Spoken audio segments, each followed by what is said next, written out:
Welcome to another edition of 10 Count at Hollywood Smoke in the city of Santa Monica. I'm Steve Kim, joined by Michael Montero and Doug Fischer. Guys, we have, I think, at least in the States, looking at the American perspective, three really good Fight of the Year candidates. You have Vargas Salido, June 3rd at the StubHub Center. Then you had Keith Thurman battling Shawn Porter. And then just recently, Carl Frampton and Leo Santa Cruz. Been some other good fights in Europe, but we'll keep it in this realm. Your mind, Michael, which fight of those three gets the gold medal? I think it's unanimous, hands down. It's Vargas Salido, and I don't see how anything gets close to that. It may have been the best fight of the last 2 or 3 years. Now, maybe I'm a little biased because I was ringside, but I was also ringside for Soto Cross Kamagai, which is, I think, a candidate, a top 10 candidate. But it was not just the action in the ring. It was the entire event. It was the first big fight after the passing of Muhammad Ali. There was just a magic in the air with the fans there. It was just a memorable night that I will not soon forget. Hands down, that's it. Yeah, Vargas Salido was a good matchup on paper. You could visualize how these guys were going to make for a great fight. They had both taken part in Fight of the Year candidates or Fight of the Year award winners, as Vargas did with Miura, and Salido's had too many to mention. But he's probably been in more grueling toe-to-toe 12-round battles than anybody since El Terrible, Eric Morales. He's that type of fighter.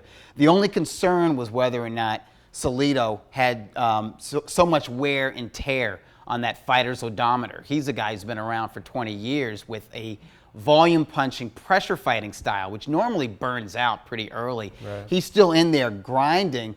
So that was the only concern. A lot of people were thinking maybe Salido would get clipped early, I have some remember knockdowns thinking that, yeah. and just not be able to recover. That didn't happen. Pardon my French, he got in Vargas's ass from round 1 and got stronger as the fight wore on, as he does. And to Vargas's credit, every time he was pushed back and was really laid hands upon, he would come back with really the sharper, more accurate punches. He wasn't able to drop Salido, but he was able to buzz and visibly rock Salido. Several times. So there was these rounds that looked like Salido was definitely going to win, and then right before the ending, Salido would get wobbled, and you're like, well, shoot, who won that round? So for me, it was flashbacks to a fight that took place 11 years ago in May of 2005, the first showdown between Diego Corrales and Jose Luis Castillo. Doesn't get much better than that. And as far as fights of this year, it doesn't get better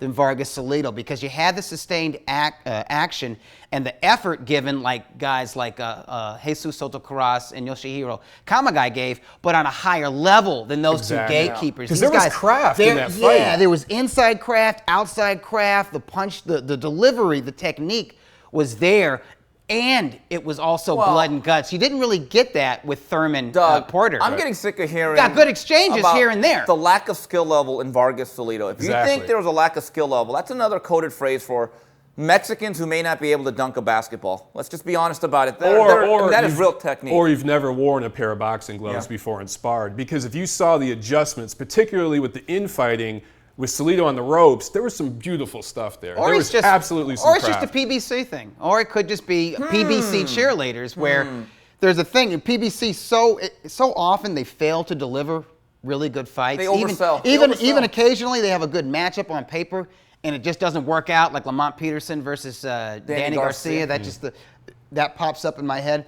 Or even the Adrian Broner-Shawn Porter fight. They're like, okay, we got 2 names, but it didn't work out once the bell rang. So what happens is they want to overcompensate. So if a PBC fight doesn't suck, then it's good. But if a PBC fight is actually good, it's an all-time great. Like Santa Cruz Frampton or Santa Cruz Mares, or Thurman versus Porter, then it's a Fight of the Year. Suddenly, it's a Fight of the Year candidate. You said that with such passion, though. Yeah, but it's funny. Like you're right, because Santa Cruz Mares last year, we were actually at the Shane Mosley Mayorga fight. I was at that fight. Yeah, I'm reading the timeline, and I'm thinking, wow, this must be a great fight. And they built it up like Barrera Morales. It was a good fight. Now going to Thurman Porter, I thought it was a lot of athletic flailing.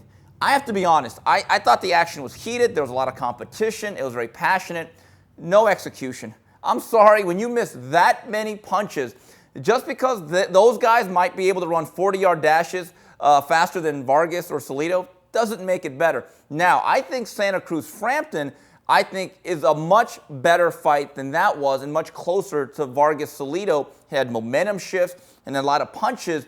But again, when I look at Fight of the Year, I look at one thing: punches landed, and two things: sustained action. And I think Vargas Salido had that. Absolutely. And Vargas Salido was also one of those fights where after 12 rounds, you weren't really sure who won that fight. Yeah. It was such a good fight, and it was so hotly contested and so close. Guess what? People were okay with the draw verdict. So there you have it. That's our thoughts. This is our Fight of the Year so far for 2016. On behalf of Doug Fischer and Michael Montero, this is Steve Kim saying goodbye, everybody.